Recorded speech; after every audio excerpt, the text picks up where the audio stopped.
C'est ce 16 janvier où nous nous rappelons de l'assassinat de Laurent Désiré Kabila. Demain, le 17, certainement, on va également se rappeler de l'assassinat de Patrice Emery Lumumba. Les deux, ce sont des héros nationaux. Alors, on va se poser des questions sur leur parcours. Qu'est-ce que nous retenons de ces deux grandes personnalités, de ces deux visages qui ont laissé leurs empreintes sur l'histoire de la RDC? Les deux ont été assassinés. Aujourd'hui, c'est Laurent Désiré Kabila. Il a pris les armes justement contre la dictature de Mobutu Sese Seko Wazabanga, Kukumwendu, tout ce que vous connaissez, tout ça, c'est toujours lui. Et il a pris les armes contre les 32 ans de dictature de Mobutu. Ensuite, il atterrit à Lubumbashi où il s'est proclamé président de la République avant d'arriver à Kinshasa. Et il est assassiné le 16 janvier. Alors on va se poser une question. Pourquoi cet assassinat?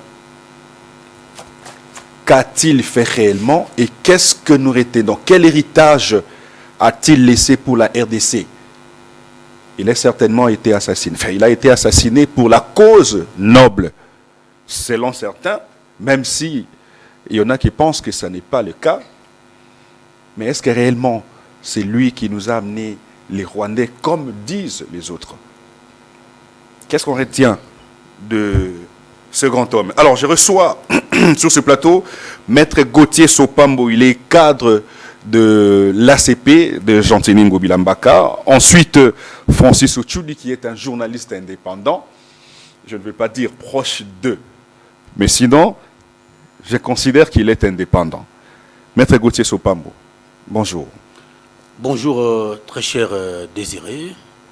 Bonjour à mon co-débatteur dont vous avez eu la première de le présenter. Permettez-moi de saluer tous les peuples congolais qui vont nous suivre à ce moment. Et nous devons à chaque moment, très cher Désiré, se solidariser à nos amis qui se trouvent à la partie Est, qui traversent seulement les plus dires. Vous venez de planter des corps sur les caractéristiques de musée Laurent Désiré Kabila, dont l'homme a fait son éruption d'une manière illégale pour renverser un pouvoir. Nous allons en parler parce que nous ne voulons pas qu'un pouvoir légitimement installé soit renversé par la rébellion. Mais nous allons en parler. Mais j'ai un très bon souvenir pour notre héros Patrice Emery Lumumba, où je vais mettre un peu de vie. Je suis sûr que nous allons faire un débat plus républicain, pas sur le nom des personnes. Très fier de cette grande chaîne, pour moi la première fois. Merci. Et merci pour. Mais ça ne sera pas la dernière parce que vous allez vous habituer cette fois-ci. Exactement. Merci pour votre invitation. Merci. Alors, comment se porte Gentilini Ngobila? Parce que vous êtes, j'allais dire, un de ces militaires les plus durs et les plus forts. Comment il se porte? Il était en Europe, j'ai vu des manifestations un peu partout, au nom de l'ACP, même en Angleterre. Aujourd'hui, j'ai vu également la maison communale de Ndjili. Parce que j'étais là le jour où il a posé la pierre, pendant qu'il était gouverneur, je l'avais accompagné. Mais cette maison est déjà, ces maisons, parce que c'est plusieurs maisons, c'est déjà achevé. Comment il se porte, lui, Gentilini Ngobila? Le fils de l'homme se porte bien. L'homme qui a toujours été combattu mais jamais abattu. L'homme qui a toujours été incompris par certaines personnes de mauvaise foi. Lui, il s'appelle Gentilini Bilambaka. Il se porte très bien. D'ailleurs, il a fait un tour en Europe, dont il rentre aujourd'hui. Ah, d'accord. Après cette émission, je vais me diriger à l'aéroport international de Ndjili pour l'accueillir. Pour moi, c'était un patrimoine national. Vous avez vu les images qui circulent après son départ au sommet de Kinshasa, dont nous avons laissé, vous avez vu les conséquences hier, on va en parler peut-être. Vous avez voulu mettre une thématique très dure pour les Kinois avec les inondations. Ngobilambaka, vous savez, avec son programme Kinelenda, il a posé la première pierre à la maison communale de Ndjili. Et aujourd'hui, ce projet est presque fini. Fini. Ça a pris corps. Ça a pris corps. Et les Ndjilois ont en général, ils ont remercié l'honorable sénateur Jean-Jacob Lambaga pour le travail abattu. L'homme avait une grande vision pour la ville de Kinshasa, malheureusement, combattu inutilement par les détracteurs. Aujourd'hui, tous les scientifiques avérés se sont rendus compte qu'on avait un leader incontestable au sommet de la ville de Kinshasa. L'homme se portait très bien. Au sein de l'ACP, nous portons très bien. D'ailleurs, énergie comme sous plus de 100%. Okay. Donc nous sommes en forme avec les sénateurs Jean-Jacob Lambaga et nous sommes derrière la vie du chef de l'État, Fachi Beton. Très bien. Nous, les ACP et ACP, notre autorité Jean-Jacob Lambaga, même si c'est un service au Mabé, nous resterons toujours derrière Fachi Beton. Très bien. Parce que nous sommes parmi les fils qui défendent réellement le chef de l'État. Surtout que vous avez fait le carton plein du stade des martyrs. Oui, nous avons encore la clé. C'est le premier et dernier parti. Hein. Et attention, 5e année de la ACP, nous avons fait 5 jours de stade des martyrs. Ah, d'ici là. D'ici là. Oh, ça c'est très bien, on va voir ça. 5 jours de stade des martyrs. Ah, mais ça c'est plus que fait rigolo. Oui, je vous dis, ça sera chaud. Alors, Francis Otchoudi, journaliste indépendant. Vous êtes toujours indépendant? Vous allez bien? Bonjour. Bonjour Désiré, bonjour à Gauthier, bonjour à tous les Congolais. Et je suis dans l'obligation de reconnaître le mérite qu'a l'initiateur de cette chaîne. Ah, merci. Je dois le saluer parce que... Le président Christian Loumou. Il faut le citer. Citez-le. Christian Loumou. Appelez le président, où est le problème? Il n'est pas mon président, je respecte. Qu'ils reçoivent toutes nécessaires vraiment félicitations pour cette initiative qui permet aux Congolais de discuter, d'éclairer certaines situations, certaines zones d'ombre autour de la gestion du pays. Je crois que si chacun de nous en tant que Congolais arrive à avoir une telle initiative dans les différents secteurs et domaines de la vie, je crois que ça permettra, n'est-ce pas, à la République d'avoir quand même des fondements. Désiré Wemboloa, vous n'avez pas tort de dire que nous sommes indépendants parce que si nous n'avons pas compris une couleur sur les plans politiques à ce jour, c'est parce que nous sommes journalistes. Les journalistes, lui, c'est le fait. Lui, c'est la société civile. Lui, là où Gauthier Sopapo trouve que il faut arranger certains termes, il faut alléger certaines qualifications parce qu'on appartient à une telle famille politique.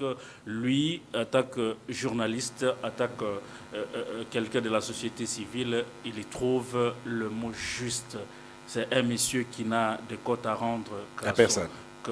Qu'au peuple. C'est un citoyen du monde. C'est un citoyen du monde. Tout à fait. Qui n'a pas d'amis, il n'a pas d'ennemis. Très bien. Donc c'est dans ce sens-là. Mais je commence cette émission, cher Désiré, avec une grande déception parce que ici, je me dis, Gauthier Sopapo doit être plus âgé que Francis Otchoudi.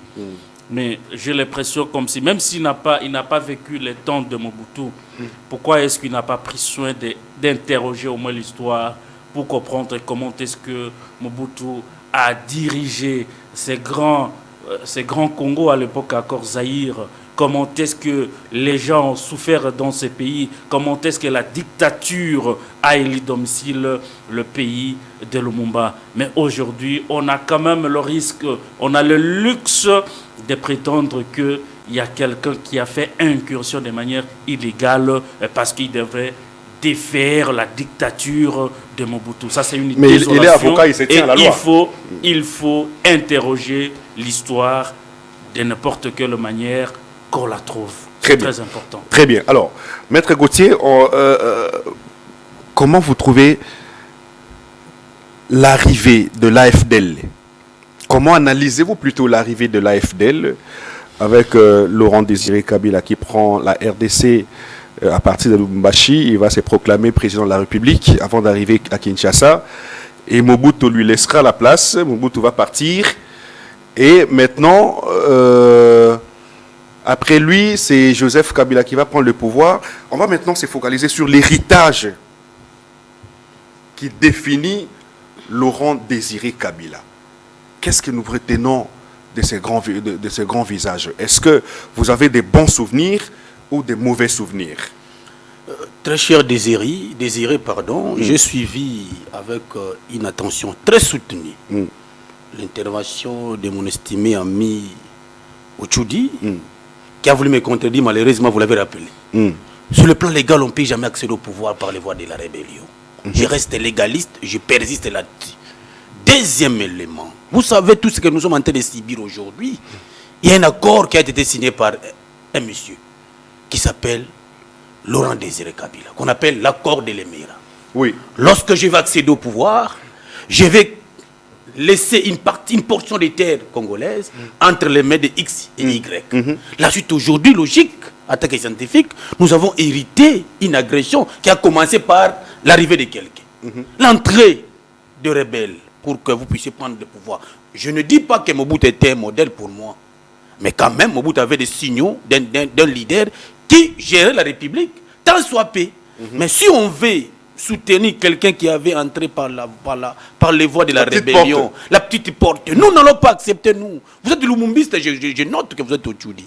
Un Lumumbiste ne peut pas accepter quelqu'un. Non, c'est pas parce qu'il est tété là qu'il est Lumumbiste. Non, mais je note que 90% des tétés sont des Lumumbistes. Non, ils se disent Lumumbiste, mais ils ne le sont pas. Ils ne le sont pas. Mais par caractéristique, les tétés là ont une attitude de Lumumbiste. Oui. Pas à 100%, mais 90% des tétés là ont cette attitude. D'accord. Mais en tant que tété là, tu ne devais pas accepter que quelqu'un qui a pris le pouvoir par la voie, la petite porte, que nous les autres qui sommes des nationalistes, nous pouvons acclamer, nous allons dire non.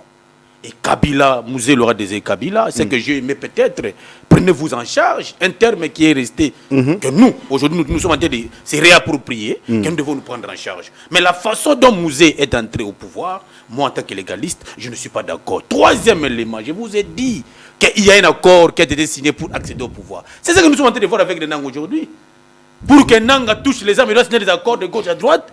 Pour que demain, peut-être, avec une fiction par impossibilité. Donc Nanga imite Laurent Désiré Kabila. Mais Nanga est dans la démarche comme Mouzé Laurent Désiré Kabila.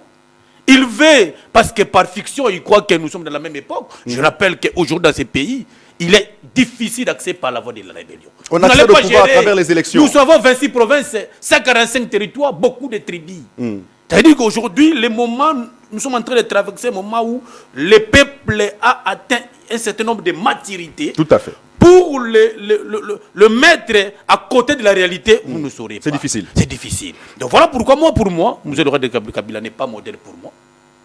Et je reste derrière la vision patriotique de Lumumba. Mais le fait que Laurent Désiré Kabila, certes, il a signé l'accord que nous appelons l'accord l'Émirat, mais sinon, arrivé à Kinshasa, il a changé de forme. Parce qu'il a compris que ces gens avaient un autre agenda, mais je pensais qu'ils avaient peut-être une autre vision. Arrivé ici, il a tourné des Kazakhs et il leur a dit « Niet, vous dégagez ». D'où l'agression rwandaise. Mais aujourd'hui, nous sommes en train de se plaindre mixage, brassage. Mais parce que Mouzé, il est entré avec les rebelles, les étrangers, les Rwandais sur le sol congolais. Je ne dis pas que Mouzé était mal à 100%, mais quelques pourcentages que Mouzé avait dans le sens positif, nous les saluons. Mais je ne suis pas d'accord de la façon dont il a accédé au pouvoir par la voie de la rébellion. Il devrait faire quoi à cette époque-là? Parce que Mobutu était dictateur. Non, il a fait 32 ans. 32 ans. Cher ami. Il n'y avait pas élection du temps de Mobutu. Comment il allait accéder au pouvoir? Comment? Non, vous savez, il ne prenait pas des armes. À chaque moment, à chaque époque, il y a toujours des choses qui évoluent. Vous pensez que Mobutu allait rester éternellement jusqu'à ce moment? Non.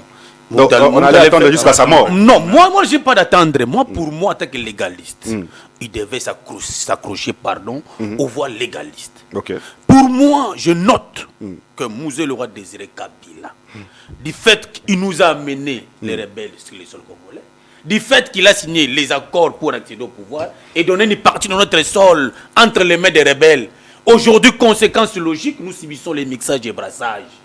Et la même voie que j'interdis à Nanga de laisser cette voie. La rébellion n'est pas une voie à soutenir. Très bien. Nous devons rester comme de Lumumba, comme vous avez dit le Lumumba aujourd'hui, dans son discours face aux colonialistes. C'est là où Lumumba a été déclaré héros. C'est-à-dire que nous voulons, en parlant, nous devons nous dire vérité en face au lieu de toucher les armes et pour tuer les Congolais et accéder au pouvoir. C'est là où moi je ne suis pas d'accord. Très bien. Parce que notre pays est en pleine crise. C'est lui qui va encore soutenir la rébellion. Il faut prêcher l'exemple. Il faut prêcher l'exemple. Nous ne devons pas accepter la rébellion dans notre pays. C'est là où je voudrais amener mon ami Otchoudi, quand il prendra la parole, de nous dire si la rébellion est une bonne chose. Très bien. Alors, Francis Otchoudi, dès l'entame de votre discours, vous pensez que Maître Gauthier Sopambo est à côté parce qu'il ne soutient pas Laurent Désiré Kabila, qui a pris les armes contre la République et qui a déboulonné le système moubutiste pour planter son système, son propre système, le système kabiliste, que nous avons d'ailleurs, nous deux, déconseillé. Quelle est la vision? Non, quel est le souvenir que vous avez de Laurent Désiré Kabila? Ensuite, quel héritage pouvons-nous léguer à nos enfants venant de Laurent Désiré Kabila aujourd'hui? Alors, premièrement, je dois rappeler ici que nous n'avons jamais discuté sur un système à déconseiller. Ça, c'est une précision. On n'en a jamais discuté. Mais je dois noter une chose. Au-delà des amalgames que j'ai attendus ici. Ce que nous devons dire, je ne me vois pas, moi, Francis, venir sur un plateau de télé en train de légitimer une rébellion. Je ne peux pas. Je ne peux pas légitimer, moi, une rébellion. Une rébellion, il est évident que ça reste une rébellion. Mais Gauthier Sopapo devrait comprendre le contexte. Il a dit les temps ont changé. Bien évidemment, les temps ont changé. Vous avez posé la question à Gauthier, comment est-ce qu'il aurait voulu que Laurent Désiré Kabila accède au pouvoir, puisse procéder à ces temps-là face à un dictateur sanglant comme Mobutu. Il vous a tout dit sauf vous donner le mécanisme par lequel il devrait accéder au pouvoir. Certes, Laurent Désiré Kabila n'a pas été un homme parfait. Ça, il faut le noter. C'est un homme comme tout autre. C'est un humain. Il était humain comme Gauthier, comme moi, comme vous. Et dans cet état de choses, il est clair qu'il n'était pas parfait. Mais lorsqu'on doit parler de lui, il faut se rendre compte, il faut se rappeler que c'est quelqu'un qui nous a donné quand même un héritage, parce que vous avez appelé ça héritage. Laurent Désiré Kabila, que nous célébrons aujourd'hui. D'ailleurs, venir sur un plateau pour dire qu'il n'est pas un modèle alors que toute la République s'incline aujourd'hui, ça c'est une contradiction grave. Est-ce que ce n'est pas à tort qu'on s'incline? Non, du sommet de l'État jusqu'en bas, si quelqu'un se lève pour dire qu'il n'est pas un modèle, c'est-à-dire qu'il faudrait commencer par détruire cette consacration qui lui place en position de héros national. Oui, mais ce n'est pas à tort. Ouais, pour moi, ce n'est pas à tort. Parce que Laurent Désiré Kabila nous a montré, nous, que nous devons rester un pays debout. Un pays qui est maître de ses choix. Un pays maître de ses richesses. Ça, Gauthier n'a pas retenu. Tout ce que Gauthier a retenu, c'est parce qu'il est allé apprêter une main forte pour faire partir un dictateur. Oui, mais en signant un accord. C'est tout ce que lui a retenu. Un accord qui... Mais il a oublié que dans son idéologie, en tant que Congolais, il nous a montré que nous devons rester debout. Comme Lumumba l'a dit, que l'histoire de ce pays doit être écrite par les Congolais et au Congo. Ça, il a oublié que Laurent Désiré Kabila également nous a dit que nous devrions rester un pays debout, un pays qui est maître de ses richesses, un pays qui est maître de ses choix. Ça, Gauthier ne va pas mentionner. Et donc, j'ai dit ici, ce n'est pas à tort que j'ai commencé par reconnaître qu'il n'était pas un monsieur saint, il n'était pas un monsieur parfait, mais au-delà des imperfections, il y a des éléments à noter quand même. Aujourd'hui, nous sillonnons le monde entier parce que nous avons besoin que les gens viennent intervenir pour quelque chose, pour un dialogue inclusif, que les Congolais devraient eux-mêmes s'unir pour trouver des solutions à leurs problèmes. Ça, ce n'est plus un Congo debout. Nous ne sommes plus un Congo qui est maître de ses richesses aujourd'hui. Nous ne sommes plus un Congo qui est maître de ses choix.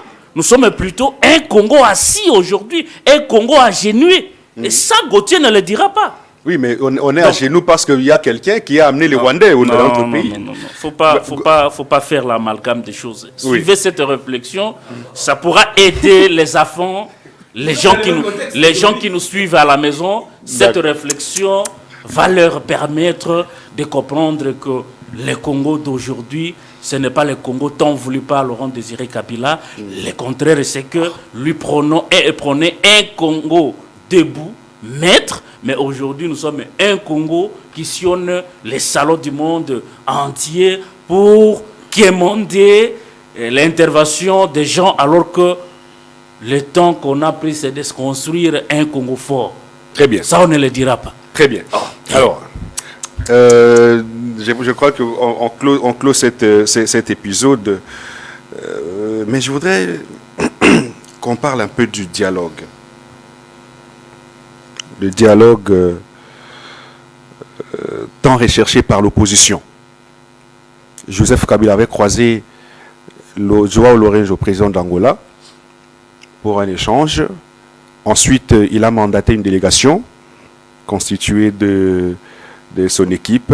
Il semblerait que les Némi Mouilagna, les José Makila faisaient partie de cette équipe.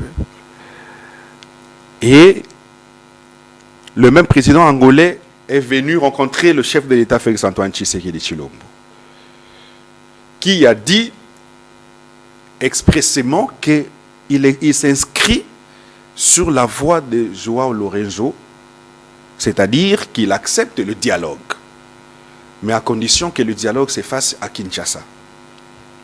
Maître Gauthier Sopambo, vous voyez Joseph Kabila, tous les autres qui sont en exil venir à Kinshasa pour un dialogue. Est-ce que c'est pas un piège que Fachi tend à cette opposition qui veut le dialogue? Une fois à Kinshasa, il met la main sur eux, il les arrête tous. Ou alors il est sincère dans sa démarche. Merci beaucoup, très cher Désiré. J'ai suivi mon très cher ami que j'aime beaucoup, Tchoudi. Il a introduit, il a développé le sujet. Au finish, il a conclu. Quand vous suivez l'introduction, le développement et la conclusion, les trois éléments ne s'y mêlent pas. Ok. D'une part, il donne les éloges à Laurent Désiré Kabila. D'autre part, la conclusion dit, mais un pays comme la RDC fait le tour du monde pour chercher le dialogue. Non. Ici, la RDC ne fait pas le tour du monde pour chercher le dialogue. La RDC a embrassé des voies diplomatiques pour trouver la solution dans une question donnée, dont l'auteur de la situation actuelle, M. Laurent Désiré Kabila. Accord à l'Émirat avec les rebelles. Okay. C'est ça. Suivez l'histoire politique, nous pouvons lire. Donc, Laurent Désiré Kabila est la source de ce que nous vivons aujourd'hui. Laurent Désiré Kabila entre avec les rebelles rwandais à Kinshasa, chasse Mobutu et s'y installe. 3 ans après, Laurent Désiré Kabila décéda. La conscience logique pour tout le monde, là, les rebelles qui venaient avec Laurent Désiré Kabila, ils étaient où? À Kinshasa. Ils nous ont inféodés. Oui. C'est une conséquence que nous devons dénoncer à haute voix. Vous êtes des lumumbistes, nous sommes des lumumbistes. Nous voulons que les questions congolaises, les questions nationales soient résolues par les Congolais et les patriotes. C'est là où je vous amène dans cette logique-là. Je ne dis pas que Mouzé 100% Azamabé, non, je ne dis pas ça. Mais cette introduction de Mouzé nous amène aujourd'hui dans une conséquence logique. Voilà pourquoi j'interpelle à Corneille Nangue les autres supplétifs de cesser de laisser les armes, d'embrasser des voies diplomatiques. D'arrêter le modèle kabiliste. D'arrêter le modèle kabiliste. C'est là où je vous amène. Nous appelons Nanga de ne pas suivre le modèle kabiliste. Parce qu'au finish, il paiera le sort. Et aussi, je vous ai dit que le temps au Maurice. L'État aussi a évolué. Donc là où c'est ça, je voudrais amener par rapport à mon analyse pour rappeler que pour moi, 50% Kabila peut être modèle, 50% aussi pour moi, il ne peut pas être modèle. Mais pour moi, un modèle, c'est Lumumba. Si on demande les caractéristiques de Lumumba, je l'appellerai un leader charismatique. L'homme qui a pris le croix devant les Blancs pour dénoncer l'esprit colonial. C'est là où nous devons apporter un soutien, très cher Toudi. Vous ne pouvez pas accepter quelqu'un qui a touché les âmes pour accéder dans une fonction X ou Y. Vous l'acclamez. Pour moi, ça ne marche pas. Le dialogue, très cher Désiré, le chef de l'État n'a jamais refusé le dialogue. Oh, mais il refusait, non? Non, non. Du début jusqu'à la fin, le chef de l'État n'a jamais refusé le dialogue. Mais il précisait ce qui suit. Dialogue, oui, mais avec qui? Parce qu'il y a des Congolais de mauvaise qualité qui ont été inféodés par les Rwandais. Ils ont des agendas cachés. Parlons-en, très cher Désiré. Je suis 70% pour le dialogue. Mais 30%, je me réserve. Okay. Est-ce que le même agenda que nous avons, parce que nous voulons dialoguer, que les amis qui ont touché les armes libèrent d'abord le territoire illégalement occupé. Ah, donc C'est une condition. Une condition sine qua non, très cher Désiré. Ils doivent libérer. Ils doivent libérer d'abord le territoire illégalement occupé et puis venir au dialogue. Ok. La RDC doit être en mesure de contrôler tous les territoires de son pays. Mais si nous voulons dialoguer, alors que les autres ont des agendas cachés, nous risquons de finir, nous risquons de tourner en rond. Voilà pourquoi j'ai dit au chef de l'État, j'ai essayé de visualiser sa vidéo lors du deuxième congrès de l'Union sacrée de la Nation. Oui. Et le chef de l'État, j'ai aimé son discours. Il dit dialogue, oui, mais pas faire des Congolais féodés. Et sous son initiative. Sous son initiative. Mais la Senko et les CC alors vont Ils vont suivre les cahiers de... Ici, la Senko, ECC, Église de réveil, autres, d'abord, ils doivent s'asseoir eux-mêmes pour mettre une seule feuille de route. Ok. Et puis aller soumettre au président. Non, ils en ont plusieurs. Mais ils en ont plusieurs, vous avez vu. Dodo Kamba a sa démarche et Jiba Mampia. On a une autre ECC, Église catholique, qui ne veulent pas partager leur pouvoir. Ils ont fait une tournée inutile entre eux sans informer le chef de l'État. Au finish, SSC et Senko, ils se rendent compte qu'ils sont bloqués. Il faut aller voir le chef de l'État et le chef de l'État mettre en contact avec les services de son cabinet. Je suis sûr qu'ils ont planifié peut-être les divergences. Ici, maintenant, le chef de l'État, par l'initiative du chef de l'État et le président Joël Lorenzo, parce qu'il est président de l'Union africaine, il a voulu mettre en place un mécanisme de dialogue.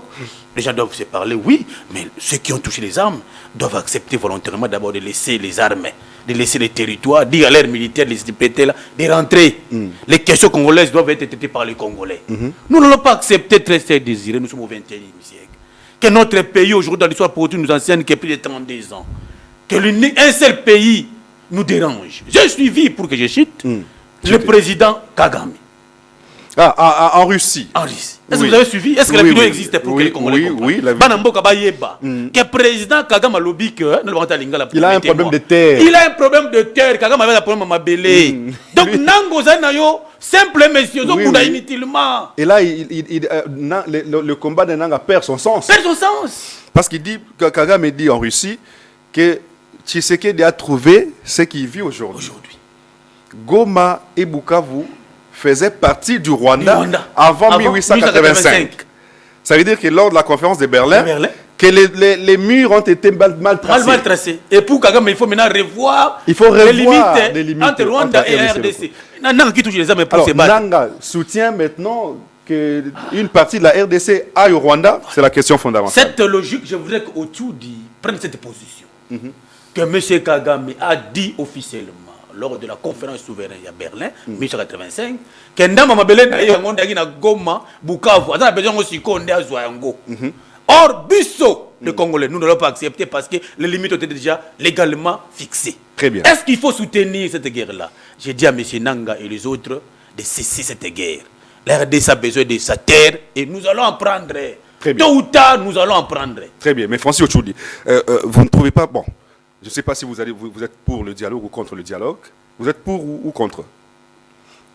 Si vous êtes pour, le dialogue va servir à quoi, finalement? Parce que là, nous avons suivi la déclaration de Paul Kagame, qui dit qu'il a plutôt un problème de terre qu'il réclame. Lui, il ne réclame pas le dialogue, il n'a pas besoin de vos richesses et consorts. Il a besoin plutôt que Goma et Bukavu viennent au Rwanda, comme c'était le cas avant 1885, justement avant la conférence de Berlin.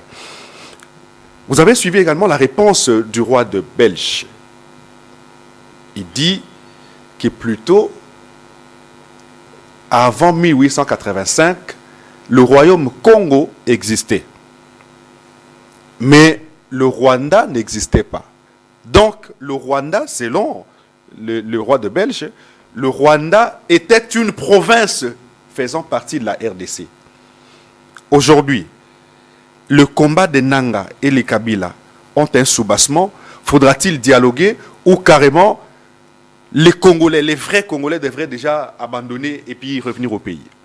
Alors, je voudrais quand même dire quelque chose à Maître Gauthier. Maître Gauthier qui reprend à chaque fois que nous sommes des lumumbistes.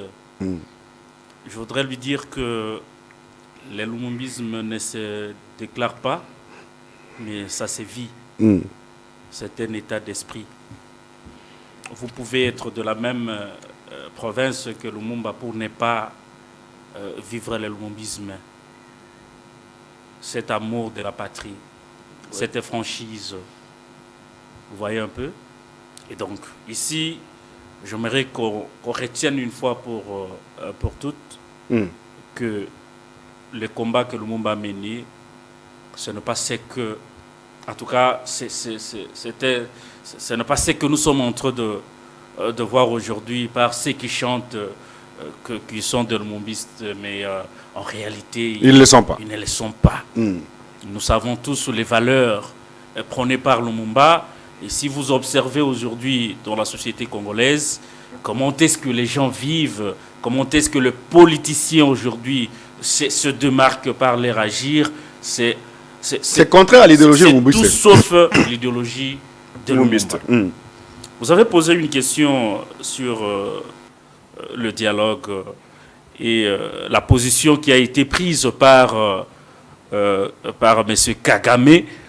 Mais Désiré, j'ai toujours refusé le fait que je sois moi au-dessus du citoyen congolais de qualité supérieure. Mais vous êtes de qualité supérieure. Mais placé à jouer un rôle de relayeur des propos de Kagame. Moi, je ne peux pas. C'est pour ça que dans tout le plateau que je passe, je mentionne très difficilement les noms de Kagame. Pourquoi? C'est parce que je n'ai rien à voir avec lui. Il n'est pas mon président. Il n'a jamais été élu dans mon pays. Il n'a jamais eu mandat de défendre l'intégrité du territoire congolais. Et donc, je ne me vois pas en train de m'adresser à lui. Mais parce que Maître Gauthier m'a posé une question de prendre position, j'aimerais vous dire que Kagame n'a pas de terre à réclamer au Congo. Il ne peut pas avoir de terres à réclamer. Mais il dit que ce sont des terres qui réclament au Congo. Oui, parce qu'il veut jouer avec la psychologie congolaise. Ah, d'accord. C'est une façon. Mais il y en a qui sont avec lui, hein. C'est une façon de nous maintenir dans cette distraction. C'est parce que Kagame a dit que tous les Congolais doivent rester figés dans l'opinion de Kagame. Il nous emprisonne dans ce qu'il dit, au point de nous rendre impuissants de réfléchir comment est-ce que nous pouvons garantir la sécurité de notre propre pays.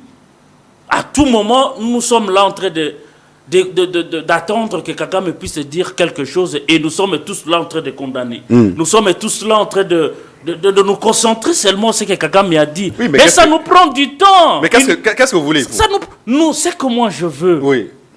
Parce qu'aujourd'hui, vous avez rappelé même la réponse du roi de la Belgique. Oui, oui. Mais il a dit quelque chose qui a une facture. Pourquoi je le dis? Lorsqu'il dit qu'avant 1887, 87 plutôt, Rwanda n'existait pas, mais plutôt mais il y avait un royaume Congo. C'est le royaume Congo qui existait.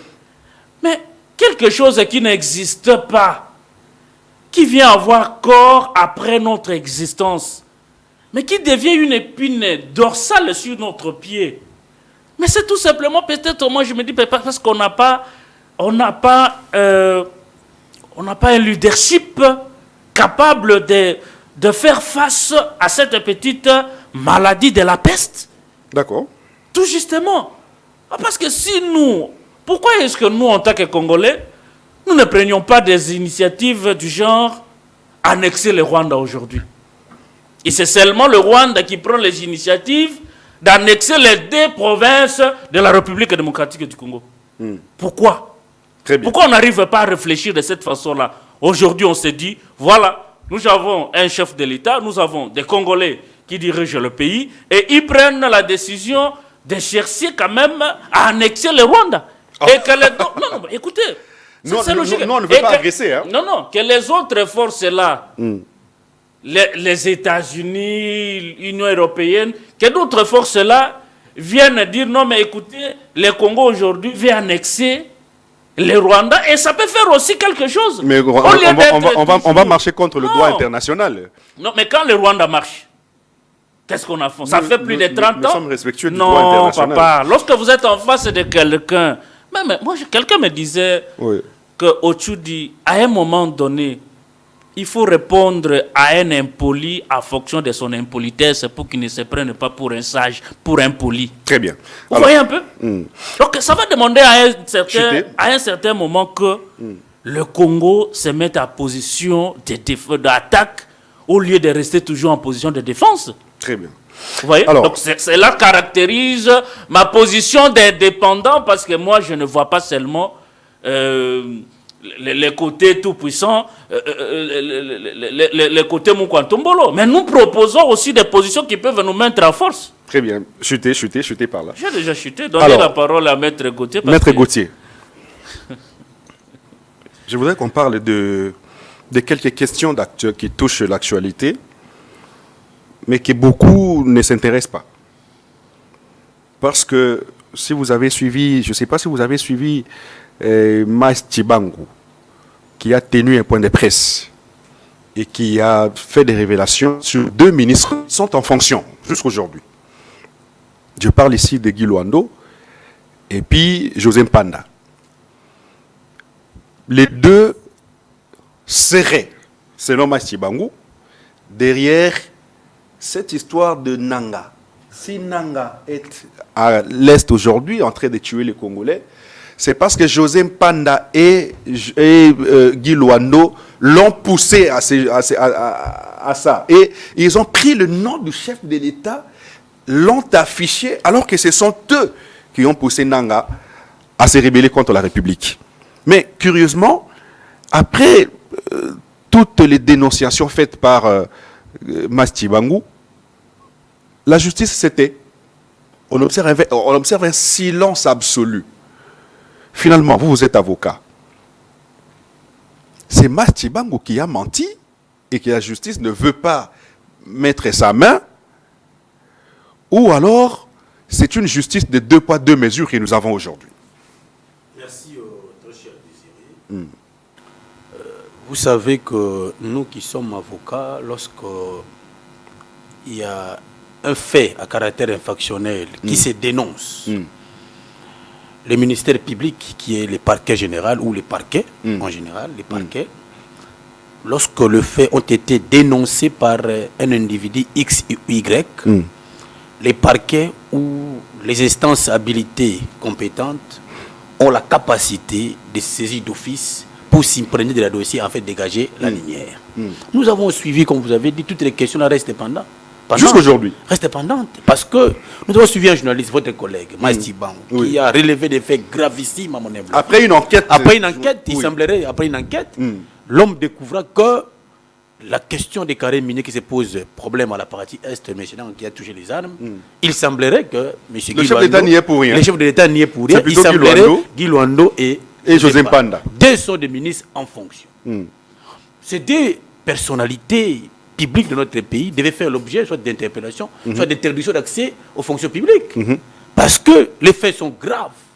Mais jusqu'à présent où nous vous parlons, votre confrère journaliste Maïs Tchibangu qui a dénoncé les faits, le peuple congolais, nous sommes de ceux qui défendent les choses. Pourquoi ce silence? C'est ça, pourquoi ce silence? Pourquoi la justice ne saisit pas d'office? Parce qu'ils sont ministres. Non, c'est là où je dis, nous sommes dans un état de droit. Un état de droit, c'est un état où les lois priment. L'état de droit, c'est un état où tous sont égaux devant la loi. Exactement. Lorsqu'un journaliste dénonce les faits, vrai ou faux, la justice a la possibilité ou la capacité de s'y imprégner pour interpeller les auteurs, pour savoir ce qui est faux, ce qui est vrai. Nous, en droit, il y a un principe qu'on appelle actor incumbit probation. Celui qui allègue les faits doit apporter les preuves. Si tout ce que Maïs Tchibangu avait dit semblerait faux, je crois que la juge devait interpeller et Maïs Tchibangu, et José Luando, et José Mpanda. Pour que le peuple congolais sache la vérité de la question majeure, parce que les Congolais meurent à la partie, parce que le chef de l'État n'y est pour rien. Au lieu de se taire. Au lieu de se taire, la juge devait être une justice de 2 poids 2 mesures. Il faut interpeller les auteurs. José Mpanda, Maïs Tchibangu et Guy Luando, pour en dégager la réponse finale, que les Congolais sachent réellement cette question des carrés miniers, qui a joué quel rôle par rapport à ce qui s'est passé entre leurs négociations. Mais on se rend compte que, très cher Désiré, nous sommes des spectateurs, nous sommes en train d'observer, et nous appelons la justice à se saisir d'office pour que les auteurs et co-auteurs soient mis à la place publique. On s'est posé d'ailleurs des questions sur sur l'enrichissement spectaculaire de Guy Loando, mais à travers ces enquêtes, nous sommes rendus compte que c'est là et ici qu'ils ont pris l'argent pour se faire ce qu'ils sont aujourd'hui. Alors, Francis Ochoudi, je voudrais aussi évoquer la question spécifique avec vous. Infrastructure. Vous l'avez dit ici, dès l'entame, que Kinshasa était invivable hier. Cette invivabilité regarde ou implique des personnes où c'est réellement Kinshasa qu'on doit déplacer comme l'avait dit le chef de l'État. C'est lui le chef qui a dit, oui. L'État s'est lamenté de la situation. Oui, il s'est lamenté de la situation de la ville de Kinshasa. Des eaux un peu partout. Je me pose alors la question. Est-ce des personnes qui ne sont pas compétentes, qui sont dans les têtes de ces institutions, ou alors le chef s'est trompé des individus et qu'il faudra qu'il revoie la tactique? Parce que là, Kinshasa devient invivable. Les infrastructures sont par terre, non seulement à Kinshasa, mais dans tout le pays. Qu'est-ce qu'il faut aujourd'hui et qu'est-ce que nous retenons de cette question? Je vais répondre très rapidement à cette question. J'aimerais quand même mettre un peu de l'eau dans... On n'a pas tout le temps à l'émission. Dans les moulets par rapport à la question de notre confrère Maxi Bangou. Vous savez, Désiré, dans le pays sérieux, le média constitue une source d'expiration pour la justice. Vous comprenez? Et donc, du moment où un journaliste prend le risque de mener des enquêtes, il ne se limite pas seulement au niveau des enquêtes, mais il les rend publiques.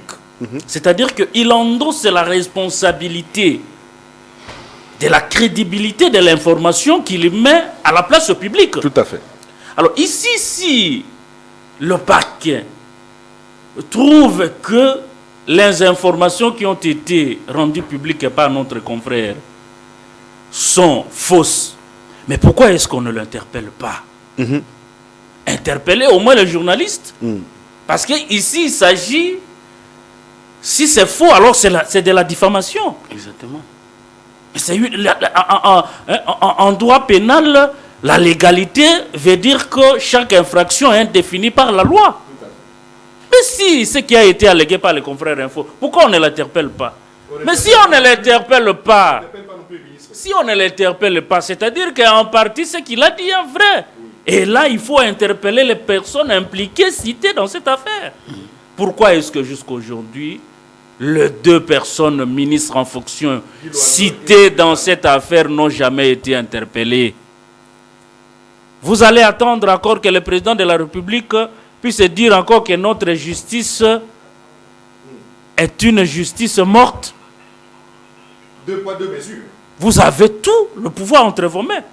Mais pourquoi vous n'arrivez pas à agir? Ça, c'est une précision. Je reviens à la question spécialement de Kinshasa par rapport à la problématique des infrastructures.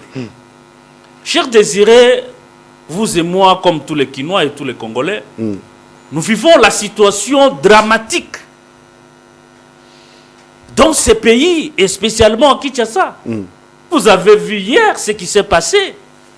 On a vu dans ce pays, dans cette capitale, dans ce siège des institutions de la République, un ministre avec un cortège gigantesque en train de rouler dans l'eau. Le véhicule est au risque de se submerger dans l'eau. Oui. Ça ne lui dit rien, il est là. Les gyrophares, mais vous ne voyez pas que vous risquez de vous embaumer dans l'eau? Et c'est grave. Kinshasa devient une petite pluie. Quand je me mets en train de réfléchir autour de l'équation, c'est qu'à certaines personnes dans ce pays, je me perds. Qui sont à la base de ça? Alors que, cher Désiré, oui, la situation se dégrade par rapport aux infrastructures. C'est comme si, dans ces pays, au sein de l'Union sacrée, ou au niveau de l'UDPS, il n'y a pas de fils maison capable de changer la tendance. Mais est-ce qu'il n'y a personne dans l'Union sacrée pour assumer ses responsabilités? Moi, j'ai dit c'est faux. Il y en a? Il y en a, il y a des gens capables, intelligents, avec une expertise avérée. Mais ce sont ceux-là qui sont à la tête de ces... Oh. Vous ne me direz pas seulement que ceux qui sont aujourd'hui aux affaires, ce sont eux seulement. S'ils ont démontré leurs limites, je vous prends un cas très isolé. Le cas de ce jeune que je constate, moi-même j'ai eu à le suivre plusieurs fois dans les médias et dans d'autres conférences.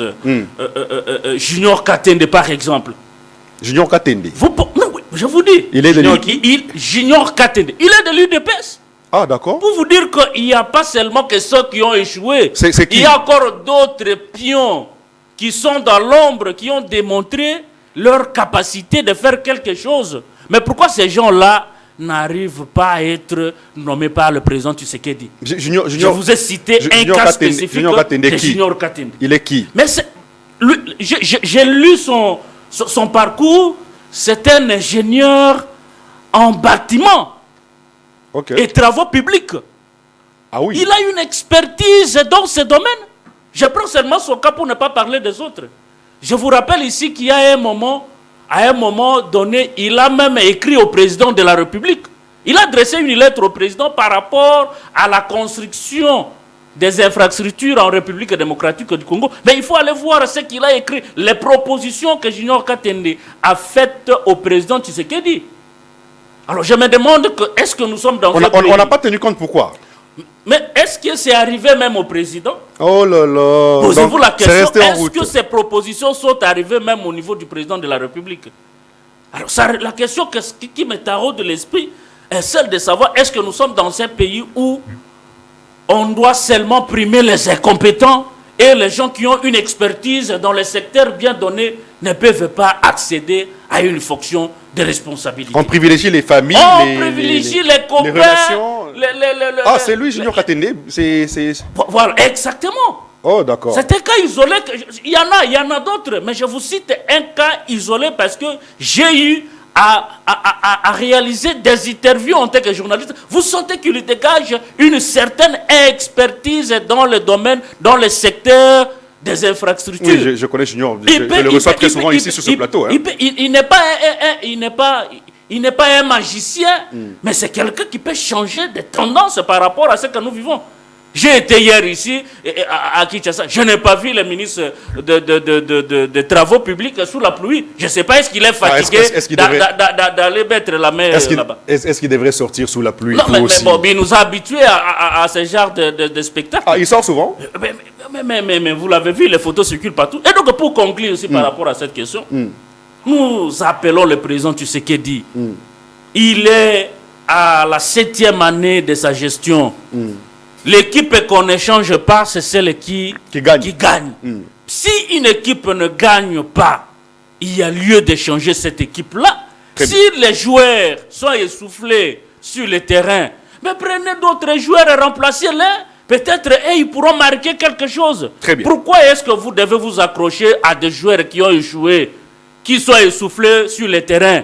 Prenez les joueurs comme les Katende et les autres, ils feront quelque chose et peut-être ça pourra donner une certaine allure dans votre actif surtout qu'ils sont gestionnaire. Surtout qu'ils sont membres de l'Union sacrée, de surcroît de l'UDPS. On dira ici que Ochoudi a une opinion proche de l'opposition. Quand je parle ici, je ne dis pas qu'on doit nommer quelqu'un de l'opposition. Je parle déjà qualifié au niveau de l'Union sacrée et plus grave au sein de l'UDPS. Pourquoi on ne le nomme pas comme Junior Katende. Comme Junior Katende. Très bien. C'est très important de signaler qu'il y a des gens qui sont mis de côté. Bato balingi mais pas koyoka ba kombo na mango dans le siège du président de la République parce que bakoya ko corriger bato ba échouer. Très bien. Alors, pays service.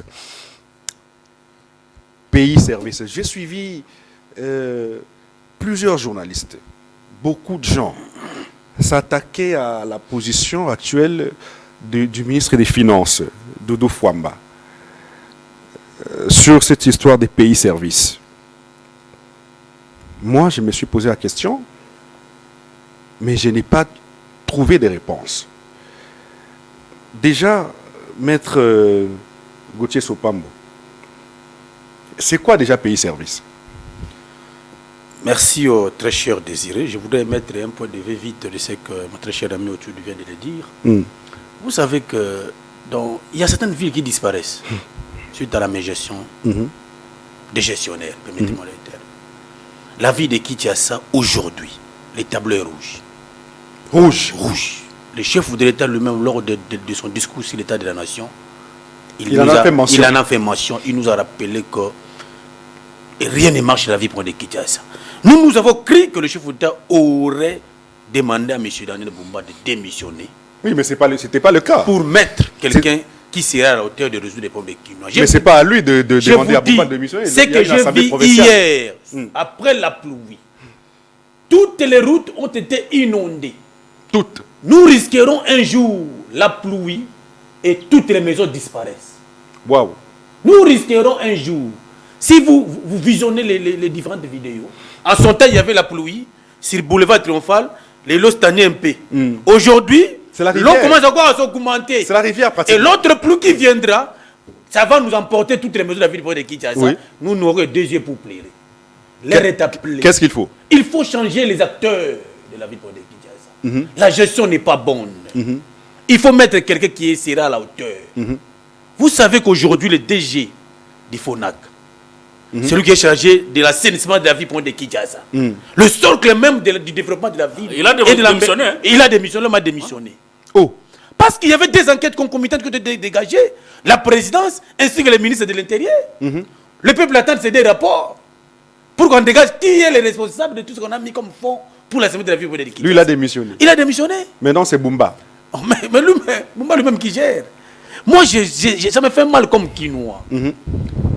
Quand vous êtes à Tchangou, ça ne marche pas. À Lemba, chez moi, ça ne marche pas. Vous arrivez partout, il n'y a rien. D'où Francis propose le changement d'individu. Il faut mettre les individus compétents. Il a un nom d'un l'UDPS, un des l'UDPS. Il y en a. Junior Katende. Il y en a beaucoup. Ingénieur au-dessus de citer un cas. Il y en a beaucoup. Moi, je n'ai pas le temps de citer les gens. Très bien. Mais s'il y a quelqu'un qui sera à l'auteur de mettre la ville dans une bonne position, qu'on le mette pour sauver la ville. Très bien. Aujourd'hui, les ministres de l'ITP l'ont taillé. Oh, mais c'est quelqu'un de compétent. Non, est-ce que vous vous rendez compte de sa compétence? Lui, au moins, qu'est-ce qu'il fait? Francis l'a dit, à chaque fois qu'il y a pluie, il sort sur on ne maîtrise rien. On ne comprend rien. Il sort sur la pluie. Yebisaye a Coppola, toute sa vie, s'il continue à sortir comme ça. On n'aura aucune solution. Très bien. Revenez sur... Quand nous parlons comme ça, nous vivons à Kinshasa. Et nous qui vivons à Kinshasa, nous avons de telles circonstances. Mais ceux qui vivent en province. Revenez sur pays service. C'est quoi la vérité de Doudou Fwamba qui choque finalement? Vous savez que dans ces pays, les gens qui sont compétents sont des gens qui font l'objet de calomnies, des attaques, des menaces. Il est compétent, il doit quitter. Non. Aujourd'hui, c'est clair. Nous devons accepter l'homme à son époque. Ici, je n'ai jamais rencontré M. Doudou Fwamba dans ma vie depuis que je suis là. Mais je suis en train de suivre ses réalisations, ses prouesses. Je me rends compte que Doudou Fwamba, c'est quelqu'un qui est à la hauteur d'amasser des questions de finances publiques. Pourquoi je le dis? Aujourd'hui, nous avons une question très approfondie. Pays Service. Une société américaine. Purement de la question bancaire. Qui avait signé en son temps des protocoles d'accord en son temps avec le premier ministre comme Sama Lukonde D. Des protocoles d'accord et de certaines entités publiques. Doudou Fwamba est là. Doudou Fwamba Likonde. L'homme est à la hauteur des réponses. Ministre des Finances. Je ne l'ai jamais raconté dans ma vie, mais je sens que nous avons aussi une certaine régulation en matière de questions de finances publiques. La question ici, Fwamba a émis 4 vérités majeures. Lesquelles? La première vérité, c'est qu'il s'est rendu compte que Pays Service, cette société qui avait signé en son temps à Sama Lukonde D, le contrat, en fait, protocole d'accord à la hauteur de 20 millions de dollars. On devait, en principe, commencer par payer cette société. Mais avant qu'on vous paye, nous qui avons fait les droits, on a un principe de contrôle des régularités de la société. Fwamba s'est rendu compte avec toutes ces équipes en place que la société Pays Service, c'est une société qui était à la hauteur de beaucoup de scandales, avec même des décisions de justice. Je crois que Benjamin a l'affiche. Des décisions de justice. L'affiche des Pays Service. Parce que c'est des droits bancaires, des droits américains. D'abord, il y avait une décision qui, en son temps, suspendant même cette société Pays Service d'exécuter des questions bancaires. Lorsque Doudou Fwamba avec toute son équipe entre en danse et se rend compte qu'il y a des raisons judiciaires, Doudou Fwamba ne peut pas payer avec ses services. Ah, d'accord. Deuxième élément, parce qu'il y avait des analyses mensongères avec cette histoire, avec l'enquête des Afrique Intelligence, qui a fait des analyses non fondées, des mandats qui ont eu de corruption, de détournement. Et nous sommes qui n'a jamais été versé, faute d'une procédure régulière. Parce que Pays Service, c'est une société qui a été sanctionnée par rapport aux droits américains. En conséquence, la RDC ne devait pas donner l'argent. Du fait qu'on ne donne pas de l'argent, le détournement va arriver où?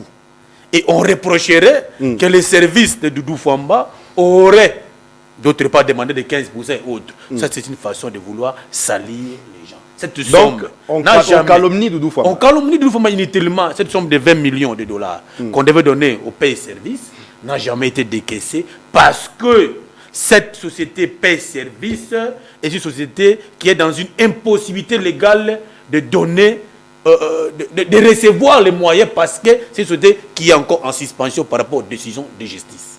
Troisième élément, parce que la société a été sanctionnée sur le plan du droit, l'État congolais ne devait pas mettre de l'argent. Mais l'État congolais ne croise pas les bras. L'État congolais a besoin de vrais investisseurs pour qu'ils collaborent. Mais les gens de mauvaise foi ont voulu alléguer les mensonges liés à la corruption, détournement. Il n'y en avait même pas parce que la société PS Service était dans une position d'irrégularité et les 20 millions n'ont jamais été décaissés. Doudou Fwamba reste intact de ce qu'il fait pour l'intérêt supérieur de la nation. On se rend compte maintenant. Il y a un groupe de détracteurs. Papa, ce que j'ai dit, ministre des Finances a été. Quand tu as géré, tu as géré. C'est pas pour un individu. C'est pas pour un individu. Non. C'est l'époque de Doudou Fwamba de Libotaï. Il travaille pour l'intérêt supérieur de la nation. Il y a une main noire. Mais nous sentons. Vous avez vu même une lettre qui circule qu'on reprocherait le collaborateur de Doudou Fwamba demanderait de 15% de rétrocommission. Des fausses alertes, des fausses accusations. On ne peut pas jeter l'opprobre chez un gestionnaire des finances publiques comme Doudou Fwamba. Je me rends compte qu'il y a des mauvaises foi. Nous devons laisser des débats à côté, laisser Doudou Fwamba travailler pour l'intérêt supérieur de la nation. Très bien. Alors, vous, Francis Ochoudi, Doudou Fwamba, toujours. Mais il y a des choses qu'on reproche à Doudou Fwamba. C'est logique, maître a bien parlé. Mais la paye, par exemple, des fonctionnaires de l'État. C'est aussi le problème se pose. Est-ce que vous savez que c'est pour une fois, depuis que le Congo est Congo, que les agents de l'État, les fonctionnaires de l'État fêtent sans qu'il y ait leur salaire? Alors, Désiré... Et c'est sous Doudou Fwamba. Merci beaucoup pour cette question. Ça, c'est une thématique vraiment importante. Mais vous me connaissez au moins comme tous les Congolais. Ma position vis-à-vis de l'Union sacrée sur beaucoup de questions. Je n'ai toujours pas été tendre quand j'analyse certaines questions. Mais je voudrais quand même revenir sur cette question des pays services abordée par Maître Gauthier Sopapo. Il est revenu sur ce que les gens doivent retenir de cette entreprise-là, de droit américain, tous les contours qu'il y a eu pour que Doudou Fwamba. Il faut ce qu'il faut dire. Nous avons mené aussi une enquête sur ces dossiers de Pays Service. Il faut dire que si on est sincère aujourd'hui, on devrait reconnaître que Doudou Fwamba au moins a stoppé une escroquerie. Ok. Parce que celui qui a finalement découvert que l'État congolais ne devrait pas verser de l'argent à cette société-là, parce que c'est une société déjà sanctionnée par l'État américain. Quelqu'un d'autre dans la distraction pouvait prendre l'argent et financer parce que gratuitement comme ça et jeter de l'argent du trésor public.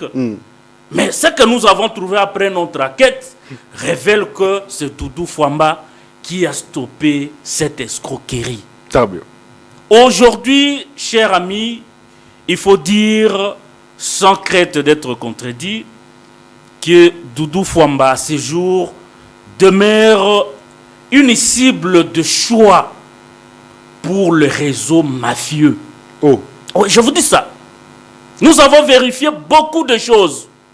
Il y a eu des réunions tenues dans cette ville, Mais peut-être qu'il travaille dans mal. des salons noirs, dans le souci de ternir l'image de Doudou Fwamba. de Doudou Fwamba. Moi, je dis que ce n'est pas l'image de Doudou Fwamba, c'est l'image de la République démocratique du Congo. Parce que lorsque vous exposez devant les partenaires internationaux une gestion chaotique des finances publiques, est-ce que vous savez combien des investisseurs vous découragez? Peut-être les gens ne se rendent pas compte que c'est toute la République qu'on est en train de saboter. Et ce n'est pas un individu. Vous comprenez? Donc aujourd'hui, les Congolais doivent comprendre que ce n'est pas suffisant. Demain ou le lendemain, il y aura encore d'autres dossiers montés contre Doudou Fwamba. Je vous préviens ici, pour que personne ne s'étonne. On va encore voir des dossiers se multiplier pour ternir l'image de Doudou Fwamba, mais il faut reconnaître que grâce à lui, au moins 20 millions de dollars de l'État congolais n'ont pas été dilapidés parce que cette société-là, c'est une société d'escrocs qui devait prendre de l'argent de l'État pour ne rien faire. Mais grâce à sa vigilance et sa discipline dans la gestion des finances publiques, l'État congolais aujourd'hui peut se sentir heureux de trouver qu'il y a un Congolais de bonne qualité qui a stoppé des dégâts et qui aujourd'hui est exposé par le mafieux. Très bien. Le maître Gauthier a rappelé ici que le ministère des Finances ne devrait pas rester un héritage de quelques individus qui ne rêvent que leur retour pour continuer à gérer. Si vous avez été là pour gérer et que l'État vous a remercié de n'importe quelle manière, restez là, vous êtes au Sénat, vous êtes à l'Assemblée nationale, vous êtes mandataire, vous êtes combattant. C'est aussi un lieu approprié pour aider la République à évoluer. Très bien. Alors, Maître Gauthier Sopambo, dernière prise de parole. Est-ce que vous savez que Teddy Luamba fait l'objet d'une pétition à l'Assemblée nationale? Parce que il venait d'entrer il n'y a pas longtemps. Hein? Oui. C'était Likunde à l'époque. Lucinde plutôt à l'époque. Après Lucinde, c'est Teddy Luamba maintenant à la tête de la SNEL. Mais depuis son entrée, on constate qu'il y a tout de même un petit changement, mais on est surpris de la pétition à l'Assemblée nationale. Qu'est-ce qui se passe finalement? Merci beaucoup, très cher Désiré. Vous savez que seulement au Congo, que lorsque quelqu'un qui est compétent, vous savez, le DG Teddy Luamba, durant toute sa vie, n'a étudié que l'électricité. Oui, ça aussi. C'est un ingénieur qui maîtrise le secteur de l'électricité. Mais l'homme n'a même pas fait encore 100 jours. Oh, il n'a pas 100 jours? Il n'a pas encore fait 100 jours. Il est de la 60 de quelques jours. Oh. Mais les gens de mauvaise foi, les détracteurs, les gens qui veulent à tout prix salir inutilement le DG Teddy Luamba, ils vont créer leur histoire, il semblerait répétition, il faut Longwa. Parce qu'il a fait quoi? Aujourd'hui, quand vous avez une question d'électricité, lui-même, le DG Teddy Luamba, descend sur le terrain. Parce qu'il connaît, transfo, il maîtrise le secteur. Donc vous avez un DG de terrain? Un DG de terrain. D'ailleurs, quand vous voulez raconter DG Teddy Luamba dans son bureau, il reste pas longtemps dans son bureau, beaucoup plus il est sur le terrain. Mais on se rend compte que les gens de mauvaise foi veulent inutilement salir le DG Teddy Luamba. Il reste serein, il travaille parce qu'il a besoin que, d'une manière particulière, les Quinois soient servis en matière d'électrification, et en général les Congolais, et il se bat dans ce sens-là. Vous avez vu, on a connu un très sérieux problème par rapport à la mobilité des agents. L'homme s'est battu pour délivrer, donner les agents les motos comme un moyen de déplacement. Vous savez qu'on peut être ici à Lemba et que dans un autre quartier, il y a une coupure, les moyens de déplacement posaient problème, mais Teddy Luamba est venu pour rencontrer ce souci. Les agents ont reçu les motos, c'est pour permettre à ce que chaque problème, chaque moment il y a coupure d'électricité, ils vont répondre. Il a mis aussi en place une politique de proximité. Les agents descendent sur le terrain pour qu'ils sachent quel est le problème dans tel quartier, telle avenue. Et ils font rapport, et lorsqu'ils font rapport, toute son équipe descend sur le terrain pour la solution. Donc moi je crois que nous devons encore laisser le temps au DG Teddy Luamba parce qu'il en a la volonté très éclairée pour nous donner une électricité de bonne qualité. Merci beaucoup. Nous sommes à la fin de l'émission. Merci. Mais non, j'allais oublier. En tout cas, quelques secondes. Excusez-moi, Gontra et puis Benjamin. Comment se porte le vieux Willy Bakonga? Oui. Je l'ai vu il y a longtemps, après les PST, jusqu'à aujourd'hui, il a disparu dans la nature. Non, vous savez que les gens dignes, les gens honnêtes, qui travaillent derrière la vérité chef de la comme de Willy Bakonga, ils restent imperturbables. Vous savez qu'il y a un certain moment, les gens de mauvaise foi voulaient les calomnier inutilement, mais ils restent derrière parmi les soldats du chef de l'État, les gens fidèles qui travaillent. C'est un leader incontestable de la Tuap. Moi d'ailleurs, dans ce gouvernement, oui, j'attendais que Willy Bakonga revienne dans ses ministères. Mais c'est le souhait de tout. On a vu la même dame qui n'a pas su remettre les bulletins à nos enfants, revenir au... c'est pas possible. C'était le souhait de tout le monde que Willy Bakonga a sur le terrain. C'est un joueur de très bonne qualité. Oui. Qu'il va marquer les billes dans tous les secteurs. C'est lui qui a opérationnalisé. Il peut être aussi le sport et autres. C'est quelqu'un qui maîtrise presque beaucoup de secteurs. Très bien. Et je précise ici que c'est lui qui a opérationnalisé la gratuité de l'enseignement des bases. Ouais. Alors, M. Francis Ochoudi, merci d'être passé. Merci à Gauthier Sopambo, merci à l'équipe technique. Et restez branchés pour la suite des programmes. Merci.